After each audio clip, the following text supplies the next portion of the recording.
नमस्कार दोस्तों, मेरा नाम है कैप्टन गौरव तनेजा। मैं कानपुर शहर को बिलोंग करता हूँ, born and raised in Kanpur. उसके बाद मैंने अपनी इंजीनियरिंग कंप्लीट की आईटी खड़गपुर से 2004 से 2008 के बीच में। इंजीनियरिंग कंप्लीट करने के बाद मैंने अपना पैशन फॉलो किया। मैं एविएशन करियर में गया और 2008 से मैं एविएशन फील्ड में हूँ, तो 12 साल हो गए मुझे तकरीबन। 2011 में मेरा एयरलाइन करियर शुरू हुआ था। थोड़ा सा अगर आपको बैकग्राउंड तो यार मैं इस हिसाब से हूँ कि मैं हमेशा एक सही चीज़ के लिए खड़ा होता हूँ। यार लगता है कि यार ये जो सही चीज़ है इसके लिए कुछ करना चाहिए। 2011 से मैं एयरलाइन इंडस्ट्री में हूँ। पिछले साल अप्रैल के महीने में मैंने अपनी पुरानी कंपनी छोड़ के एक नई कंपनी ज्वाइन की थी। जब आप क्या होता है आउटसाइडर होते हैं ना, किसी दूसरी कंपनी में आते हैं, तो आपको उस नई कंपनी की ऐसी बहुत सारी चीज़ें दिखती हैं जहाँ पे इम्प्रूवमेंट की ज़रूरत होती है। उन लोगों से बेहतर दिखती जो उस सिस्टम का ऑलरेडी एक पार्ट होते हैं 5, 6, 7 साल से। तो ऐसा ही मेरे साथ हुआ। जब मैंने ज्वाइन किया तो मुझे काफ़ी जगह दिखा कि ये खामियां हैं और ये बहुत बड़ी ऐसी खामियां, मुझे लगा ये बाकी लोगों को क्यों नहीं दिख रही। तो इस वीडियो में मैं 3 इम्पॉर्टेंट इश्यूज़ के बारे में बात करूँगा जो कि बहुत ही गंभीर है। पहला है जो हमारी नई कंपनी में एक पॉलिसी थी, सिक लीव पॉलिसी। हर एक एम्प्लॉय को कुछ certain number of sick leaves दी जाती हैं। ऐसा तो नहीं कि अनगिनत सिक लीव्स दी जाएंगी। तो वो सिक लीव्स किस लिए होती हैं कि कभी कभी ऐसी सिचुएशन आ जाए कि आप बीमार पड़ जाओ तो आप उसको यूज़ कर सकें। अब आपको समझाने के लिए पहले आपको ये समझना पड़ेगा कि पायलट की लाइफ कैसे रन करती है, उसकी कितनी एक स्ट्रेसफुल लाइफ होती है। पायलट को कोई होली, दिवाली, गांधी जयंती, 15 अगस्त की छुट्टी नहीं मिलती। हमें सैटरडे संडे छुट्टी नहीं मिलती। तो जब हमारे फ्रेंड्स हमें बुलाते हैं मिलने सैटरडे संडे को और हमको बोलते हैं हम नहीं आ सकते, वो लोग अजीब समझते हैं।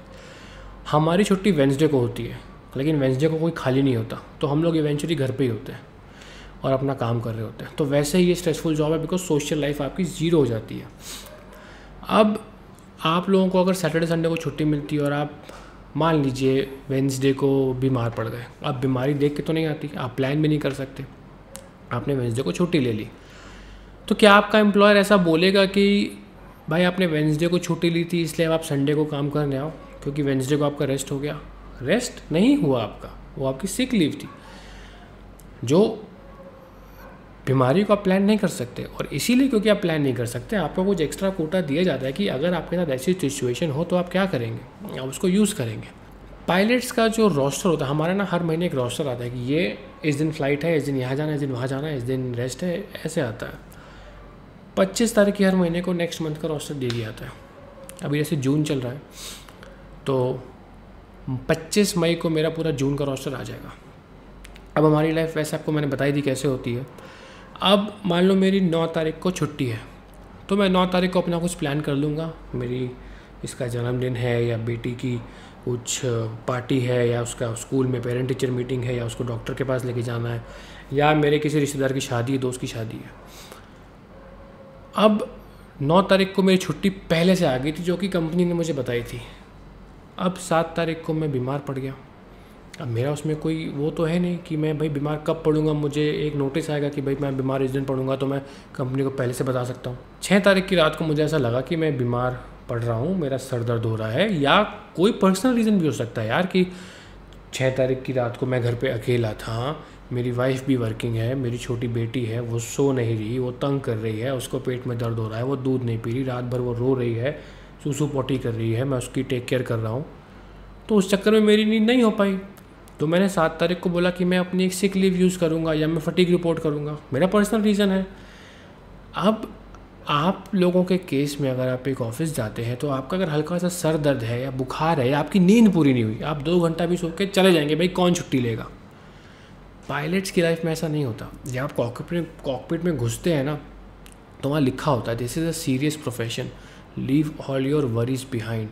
एज अ पैसेंजर भी, अगर आप पैसेंजर भी ट्रैवल करते होंगे आपने देखा होगा कभी कभी कॉकपिट डोर पे ऐसा लिखा होता है। तो we can not operate if we are less than 100%, and this is the regulation कि भाई अगर आप 100% नहीं हैं और फिर भी आप अगर फ्लाई करने जाते हैं तो ये वही हो गया कि आप एक मर्डर कमिट करने जा रहे हैं, क्योंकि जानते हुए आप ऐसी चीज़ करने जा रहे हैं जिससे पीछे बैठे 180 लोगों की जान को खतरा है। अब 9 तारीख को मुझे कोई बहुत इंपॉर्टेंट एंगेजमेंट थी मेरी। 7 तारीख को मैं छुट्टी ले रहा हूँ क्योंकि मेरी नींद पूरी नहीं, मुझे बीमारी है। अब कोई क्या करेगा? अगर किसी दोस्त की शादी, रिश्तेदार की शादी में नहीं जाऊँगा तो मुझे 5-6 साल तक गाली देगा, वो हमेशा सुनाएगा, ताने मारेगा। और सोशल लाइफ के कमिटमेंट्स अगर आपके पूरे नहीं होंगे तो आप अकेले पड़ जाएंगे। बोलते हैं ना मनुष्य एक सामाजिक प्राणी है। स्कूल में सब लोगों ने ऐसे वैसी पहली लाइन होती थी हमारे ऐसे की, मनुष्य एक सामाजिक प्राणी क्यों है? क्योंकि हम लोग डिप्रेशन में चले जाएंगे अगर हम एक सोशल लाइफ मेंटेन नहीं करेंगे। तो सिर्फ काम से आप ज़िंदा नहीं रह सकते। 7 तारीख को अगर मैं छुट्टी लेता हूँ तो मेरी 9 तारीख को फ़्लाइट लग जाएगी। तो मैं क्या करूँगा? 7 तारीख को अगर मैं बीमार भी हूँ, मेरे को थकान भी है, मैं फ़्लाइट पे जाऊँगा क्योंकि 9 तारीख की कमिटमेंट मुझे पूरी करनी है। तो ये गलत चीज़ मुझे लगी इस कंपनी में। मैंने हायर अथॉरिटीज़ के ध्यान में इसको लाना चाहा। मैंने लिखित में भी इसको दिया, पर्सनली भी लोगों को बोला, व्हाट्सएप ग्रुप में बोला और उनको व्हाट्सएप मैसेज भी किया। बट जब मैंने लिखित में इसको डाला तो मेरे को रिप्लाई आया चीफ़ ऑफ फ्लाइट सेफ्टी से, जिसकी जिम्मेदारी होती है कि एयरलाइन में जितने भी ऑपरेशन हो रहे हैं वो सेफ़ हो। उनसे रिप्लाई आया कि हम समझते हैं आप जो कह रहे हैं वो सही है, बट उन्होंने इसको अंडर द कारपेट रख करने के लिए चाहा कि यार ये अगर पॉलिसी हमारी चेंज हो गई, क्योंकि बाकी किसी कंपनी में ऐसी पॉलिसी नहीं है। मैं जितना भी जानता हूँ बाकी किसी कंपनी में इतना झोल नहीं होता कि अगर इस पॉलिसी को हटा देंगे तो भाई they will lose on their profit making thing. How? Because अगर किसी पायलट की 8 छुट्टी है, 9 छुट्टी है, 10 छुट्टी है और 10 सिक लीव है, सॉरी, उस सिक लीव को आप छुट्टी दिखा रहे हो और छुट्टी के दिन काम करवा रहे हो। So you are saving that 8 और 10 pilot working days. So you are saving on man power, you are making money on that. At what cost?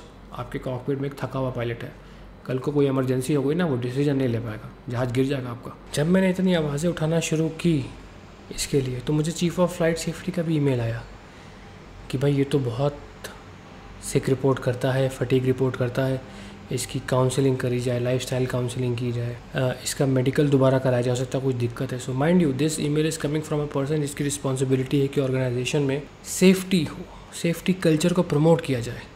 और आप एक ऐसा ईमेल भेज के क्या सेफ्टी कल्चर प्रमोट कर रहे हैं?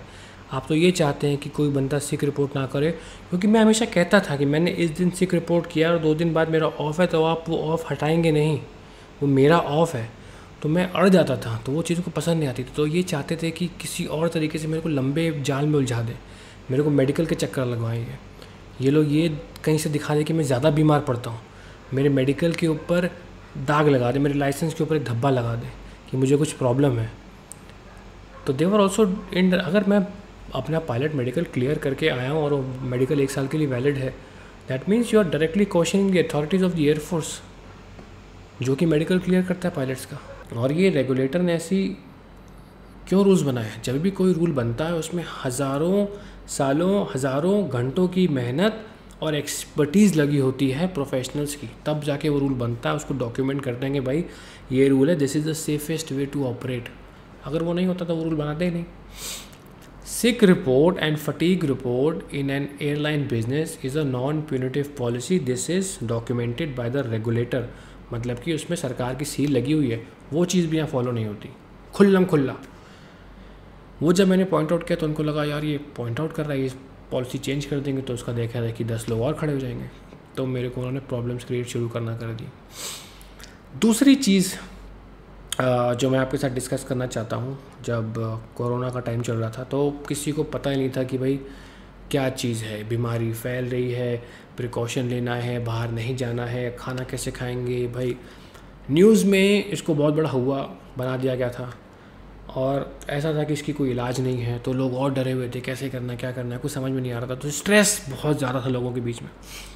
उस टाइम पे भी एयरलाइन फ्लाइंग चल रही थी। एयरलाइन फ्लाइंग से बहुत लोगों को डर इसलिए था, भाई कोरोना आया कहाँ से? बाहर से आया था, चाइना से, यूरोप से आया, इंडिया में तो पैदा नहीं हुआ। और बाहर से लोग आते कैसे? फ्लाइट से। कहाँ से आते हैं? Delhi, Mumbai, 2 major international hubs of India.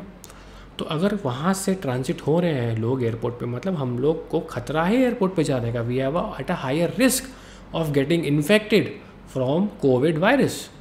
So if you are at higher risk, what do? You take extra precautions. तो हमारे रेगुलेटर ने वही किया, गाइडलाइंस इशू की। आई थिंक एक 17 मार्च की थी, एक 23 मार्च की थी।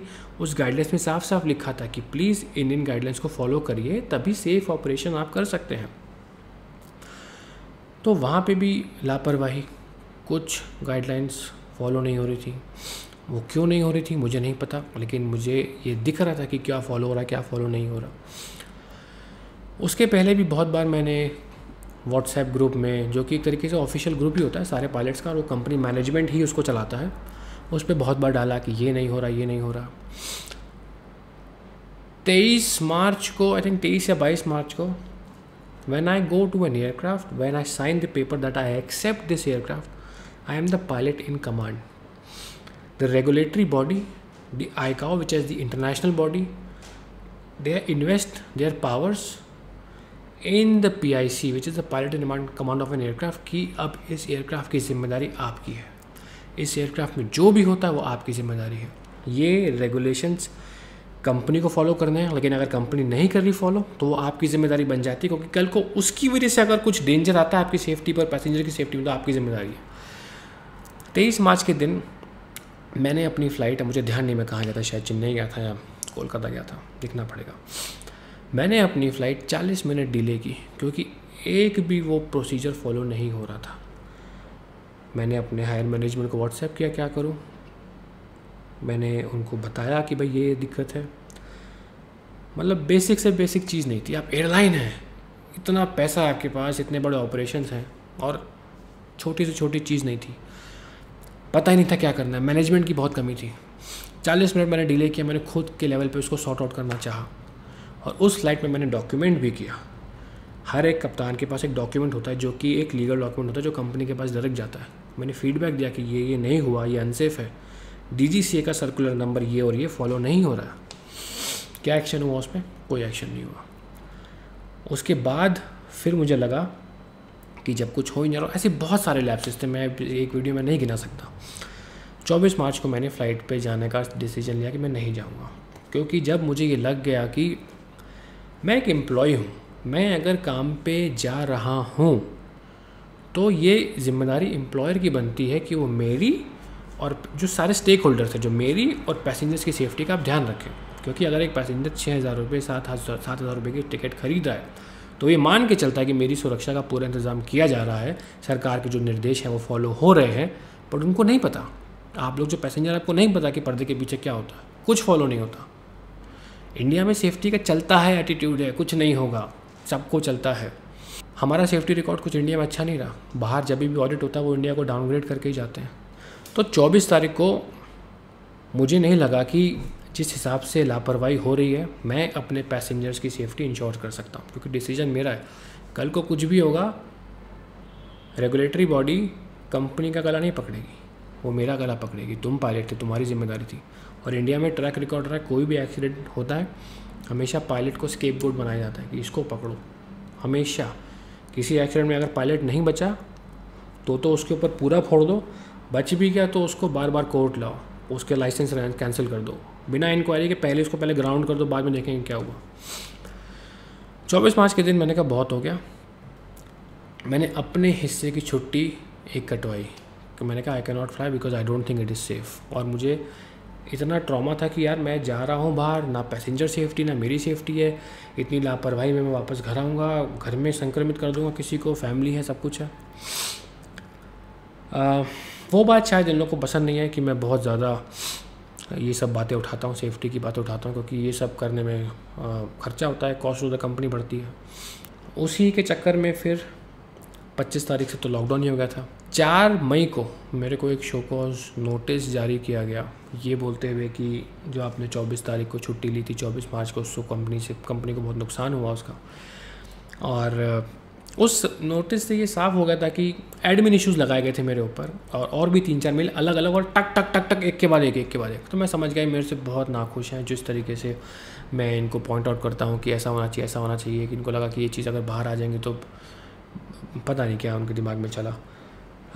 मैंने उसका रिप्लाई दिया, मैंने एक एक चीज़ प्रूफ के साथ अटैच की कि ये नॉर्म्स आपने फॉलो नहीं किए, ये चीज़ें आपने फॉलो नहीं की, और इससे क्या क्या ख़तरा हो सकता था। बहुत सारी ऐसी बातें जब आपको बताऊंगा तो आप शॉक में आ जाएंगे। उसके बाद कोई जवाब नहीं आया उसका, उस रिप्लाई का मेरे। वो दिन और आज का दिन है, कितने दिन हो गए आप निकाल दीजिए, आज भी कोई रिप्लाई नहीं आया उस मेल का मेरे, उस जवाब का। जब बीच में कोई जवाब नहीं आया 1 महीने तक, तो मुझे लगा सब कुछ नॉर्मल हो गया। और उस लेटर के बाद, 4 मई के लेटर के बाद मैंने एक वीडियो बनाया कि हो सकता है मेरी पायलट जॉब चली जाए, फाइनेंशियल क्राइसिस, और सब कुछ मुझे लगा कि अब शायद उनको समझ में आ गया, मैंने जो ईमेल लिखा है वो समझ गया, मैंने छुट्टी कर ली 24 मार्च को। फिर एकदम से 30 मई को एक और लेटर आया मेरे पास। उसमें जो मेरा पहला लेटर था, मैंने जो बताया था कि भाई क्या क्या दिक्कतें हुई हैं, क्या क्या रीज़न थे ऐसे, आपने कौन कौन से नॉर्म्स नहीं फॉलो किए, मैंने बताया उनको। उसका जवाब उस 30 मई के लेटर में कुछ नहीं था। 30 मई को उन्होंने एक नया इशू बनाया कि आपने वो वीडियो क्यों डाली थी, that financial crisis, lockdown, losing my pilot job, उसकी वजह से कंपनी को डिफेम हुआ है, आपने जानबूझ के ऐसा किया। जबकि मैंने उस वीडियो में कंपनी का नाम भी नहीं लिया था, और मैंने तो बहुत अच्छे तरीके से रखा था कि यार कोविड का टाइम है और हम समझ सकते हैं कितनी ज़्यादा दिक्कतें आ रही हैं एक बिज़नेस को रन करने में। उसका जवाब मैंने फिर दोबारा दिया कि क्या जवाब मेरा होना चाहिए। फिर मैंने रेगुलेटरी बॉडी को भी, जितने भी इनके सेफ्टी लैप्सेस थे उसके बारे में लिखा, वहाँ से भी अभी मैं कुछ जवाब आएगा तो उसका वेट कर रहा हूँ। फ़िलहाल मेरे पास कोई रिप्लाई नहीं आया वहाँ से भी। तीसरा इशू आता है जो थोड़ा टेक्निकल इशू है, ये आता है जब हम लैंड करते हैं जहाज़ को तो हमारे पास 2 कॉन्फ़िगरेशन होती है, एक फ्लैप 3 और एक फ्लैप फुल। एक बात क्लियर कर देना चाहता हूँ मैं किसी भी पॉइंट पे, ये आपसे इस बात पे नहीं डिस्कशन करूँगा कि फ्लैप 3 सेफ़ है या फ्लैप फुल सेफ़ है। दोनों सेफ़ हैं, इसीलिए एयरबस ने दोनों लैंडिंग्स को सर्टिफाई किया हुआ है। बट दोनों की अलग अलग कंडीशंस होती है यूज़ करने की। अगर एयरबस चाहता है कि सिर्फ फ्लैप 3 लैंडिंग ही हो तो वो फ्लैप फुल बनाता ही नहीं, और चाहता है फ्लैप फुल हो तो एक फ्लैप 3 बनाता ही नहीं। एक और पॉइंट बताना चाहूँगा कि फ्लैप 3 और फ्लैप फुल में क्या होता है। फ्लैप 3 में आप थोड़ा सा फ्यूल सेव करते हैं। कितना सेव करते हैं? 8 kilo. 8 kilo is not a very big number अगर आप एक फ़्लाइट का एक सेक्टर देखेंगे, बट अगर आप ओवरऑल ऑपरेशंस की बात करेंगे तो सिग्निफिकेंट नंबर बन जाता है थोड़ा बहुत। अब बात ये आती है कि मार्च के महीने में मेरे ऊपर ऐसा बोला गया कि मैंने 71% फ्लैप 3 लैंडिंग की, और बाय द वे हमारी कंपनी 98% का टारगेट रखती है। 98% मतलब कि ऑलमोस्ट कितना हो गया, आप 100 में से 2 लैंडिंग फ्लैप फुल कर सकते हैं, और एक पायलट एक महीने में 15 लैंडिंग करता है मोस्टली। मार्च में मैंने 10 की थी। मार्च में 10 लैंडिंग में अगर मुझे 98% अचीव करना है तो मुझे 10 की 10 फ्लैप 3 लैंडिंग करनी पड़ेगी। जो लोग पायलट्स हैं वो ये समझते होंगे कि एक ह्यूमन फैक्टर्स करके भी चीज़ होती है। कभी कभी आपकी लगातार 4 दिनों तक सुबह की फ़्लाइट लगती है, आपको सुबह 3 बजे उठना पड़ता है, 4 सेक्टर करते हैं, आप थक जाते हैं, लंबा दिन होता है। कभी आप रात को 12 बजे एयरपोर्ट जा रहे हैं और सुबह 7 बजे लैंड हो रहे हैं, रेड आई फ्लाइट्स होती हैं, और बहुत सारी ऐसी चीज़ें होती हैं जो आपको ऐसा लगता है कि यार I want to keep some extra safety margin in my pocket as a pilot. और जब आप वो रखना चाहते हैं तो एक डर होता है दिमाग में कि नहीं, कंपनी का नंबर है 98% वो अचीव करना है। मार्च में मैंने 10 लैंडिंग की थी, 71% फ्लैप 3 लैंडिंग की थी, मतलब 7 लैंडिंग फ्लैप 3 थी मेरी और 3 लैंडिंग फ्लैप फुल थी। अब हमारा रेगुलेटर भी कहता है कि बहुत सारी ऐसी एयरफील्ड है जहाँ पे आप फ्लैप 3 लैंडिंग करेंगे तो वो डेंजरस है। कौन कौन सी ऐसी एयरफील्ड हैं जो शॉर्ट फील्ड है, थोड़ी छोटी होती है। फ्लैप फुल में क्या होता है, थोड़ा एडवांटेज होता है, थोड़ा सा एक्स्ट्रा सेफ्टी मार्जिन होता है, बट वो फ्यूल थोड़ा ज़्यादा खाती है। 10 में से 2 लैंडिंग मेरी इम्फाल की थी मार्च में। इम्फाल में जो लोग एविएशन में उनको पता होगा कि स्टीप ग्लाइड स्लोप है। इम्फाल में तो मोस्टली मेरे को लगता है लोग फ्लैप फुल लैंडिंग ही करते हैं, फ्लैप 3 नहीं करते। मुझे तो सेफ्टी डिपार्टमेंट के बहुत लोग खुद ही कहते हैं कि इम्फाल में फ्लैप 3 करने की क्या ज़रूरत है, कौन सा तुम्हें मेडल मिल जाएगा। और it is not safe also, medal की बात नहीं कर रहा मैं, क्योंकि आप बहुत स्टीप आते हैं। इंडिया में बहुत सारे एयरपोर्ट्स हैं जहाँ 3 डिग्री ग्लाइड स्लोप होता है, इम्फाल में 3.5 डिग्री ग्लाइड स्लोप है, मतलब कि आप स्टीप आते हैं। जब आप स्टीप आते हैं तो आपको एक्स्ट्रा ड्रैग चाहिए होता है ताकि आपका एयरक्राफ्ट स्लो हो जाए, और आपका डिसेंट रेट बहुत ज़्यादा हो जाता है, वो आपको वो भी अरेस्ट करना होता है। तो उन सब चक्कर में फ्लैप फुल पायलट्स करते हैं, और वही एक सेफ़ तरीका है।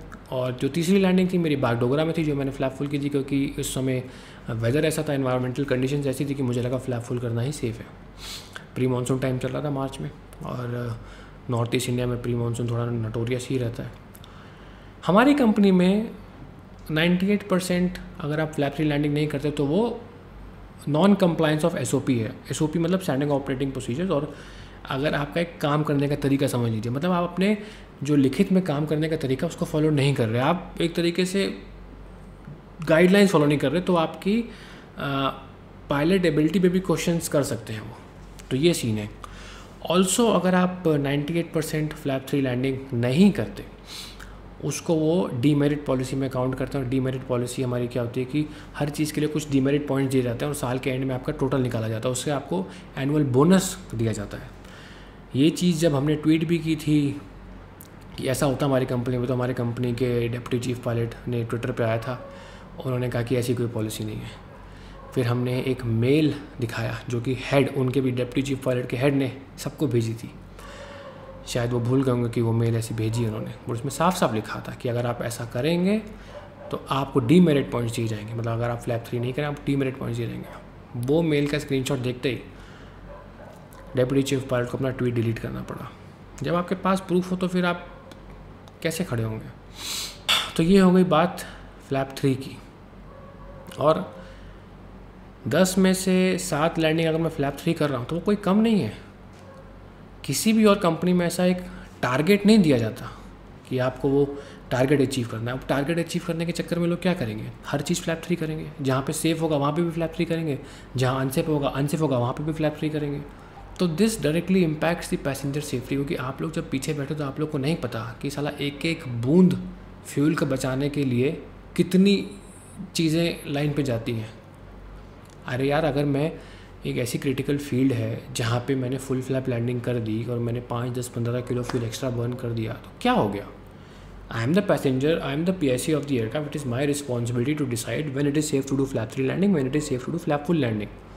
कल को फ्लैप 3 लैंडिंग करते हुए कुछ फकअप हो गया किसी पायलट से तो वो ये बोला जाएगा, अच्छा तुम्हें फ्यूल बचाने की पड़ी है, तुम्हें पीछे जो जाने बैठी हैं 180 उनकी नहीं पड़ी। हर बार ये जब आएगा ना, ये पायलट के ऊपर ही आएगा। और मैं हर पायलट को कहता हूँ कि अपना लाइसेंस बचा के रखो, क्योंकि आपका लाइसेंस पे जब आएगा ना आपको कोई कंपनी नहीं बचाएगी। तो ये सब चीज़ें मैंने हमेशा पॉइंट आउट करी। हायर मैनेजमेंट को पसंद नहीं आया, क्योंकि उनका चलता है एटीट्यूड, आज तक किसी ने नहीं उठाया तो ये क्यों उठा रहा है। तो प्री कोविड टाइम में क्या था कि बहुत ग्रोथ हो रही थी एयरलाइंस की, बहुत ज़्यादा, बहुत डिमांड थी, एयर ट्रैवल बहुत ग्रो हो रहा था इंडिया में टोटल जहाज़ 650-700 के आसपास है। बाहर अगर आप देखेंगे किसी एक कंपनी के पास 800 जहाज़ है, तो आप देख सकते हैं कि जो विकसित देश है वहाँ पे एविएशन का और इंडिया में का है। तो इसीलिए इंडिया को एक बहुत इमर्जिंग मार्केट देखा जाता है, इसलिए यहाँ पे ग्रोथ बहुत ज़्यादा है, बहुत ज़्यादा नए एयरक्राफ्ट यहाँ पे आते हैं हर महीने। उसके लिए क्या चाहिए होता है, वर्कफोर्स, मतलब नए पायलट्स, नए कैप्टन्स। प्री कोविड में एक कैप्टन को हायर करने के लिए कंपनी हैवी बोनस देती थी, मतलब 6 महीने का बोनस देने को तैयार थे कि भाई कोई आ जाए हमें ज्वाइन कर ले। कोविड में क्या हुआ, रिवर्स, ज़रूरत नहीं थी लोगों की। तो वही उन्होंने किया। जब उन्हें लगा कि यार ये बंदा इश्यूज़ उठा रहा है, सेफ्टी के लिए बात कर रहा है, ऐसी बातें कर रहा है जिससे डायरेक्टली हमारी प्रॉफिट मेकिंग पॉलिसीज़ को लॉस हो रहा है, तो उन्होंने कोविड का बहाना लगा के मुझे टर्मिनेट करने की कोशिश की, मेरे को नोटिस भिजवाए। जब उन्होंने मुझे 30 मई का फाइनल नोटिस भिजवाया, इसलिए कि जो मैंने वीडियो बनाई थी लूजिंग माई पायलट जॉब, उसको मैं टेक डाउन करूँ और अपॉलजी मांगूँ, तो मेरे पास सोचा कि यार अपॉलजी मांगूँ मैं किस लिए, जो गलती मैंने की नहीं। 2 रास्ते थे, या तो अपॉलजी मांगता या खड़ा होता। मैंने अपने आप को पूछा कि यार गौरव, क्या तुमने कुछ ऐसी चीज़ की है जिसके लिए तुम्हें आज से बाद कुछ शर्मिंदा होना पड़े, या फिर अगर ये चीज़ पब्लिक डोमेन में आए तो तुम्हें शर्मिंदा होना पड़े। इसका जवाब था नहीं, मैंने कोई ऐसी गलत चीज़ नहीं की, मैं तो सही के लिए खड़ा हुआ हूँ। फिर मुझे हिम्मत आई कि यार अब मैं झुकूंगा नहीं, मैं खड़ा होऊंगा। हम लोग खड़े क्यों नहीं हो पाते, क्योंकि हम लोग अकेले होते हैं। कंपनी के खिलाफ कौन खड़ा होगा, आप एक आम एम्प्लॉय हैं, आपका घर चलता है। अगर आप अपने एम्प्लॉयर के खिलाफ खड़े होंगे, विसल ब्लोअर बनेंगे, आपका क्या होगा, आपका घर नहीं चल पाएगा, कहाँ से खिलाएंगे रोटी घर वालों को। और यही बात कंपनियों को पता होती है। हमारी कम्युनिटी बहुत छोटी, हमारी कम्युनिटी एक लॉयर या डॉक्टर जैसी नहीं है कि बहुत बड़ी होती है, और इस बात का फ़ायदा कंपनीज उठाती हैं। उनको पता होता है कि कोई हमारे खिलाफ़ नहीं जाएगा, हम जो मनमानी करेंगे वो चलेगा। और मुझे ये भी पता है कि ये लड़ाई मैंने अकेले ही लड़नी है, क्योंकि इस लड़ाई में मेरा साथ कोई नहीं देगा और मुझे किसी का साथ चाहिए भी नहीं, क्योंकि मैं जब तक सही हूँ मुझे पता है, मुझे अपने आप पे भरोसा है। उन लोगों के पास बहुत सारा पैसा है, बहुत सारे रिसोर्सेज हैं, बड़े से बड़ा लॉयर हायर कर सकते हैं। एस्ट्रोलॉजी जिनकी एक टाइम की फ़ीस मेरी साल भर की इनकम हो, वो सारे कंपनी के बड़े पायलट्स को खड़ा कर देंगे अपनी पॉलिसीज़ को प्रिवेंट करने के लिए। वो लोग न्यूज़ खरीद सकते हैं, मीडिया खरीद सकते हैं, पेड PR कर सकते हैं।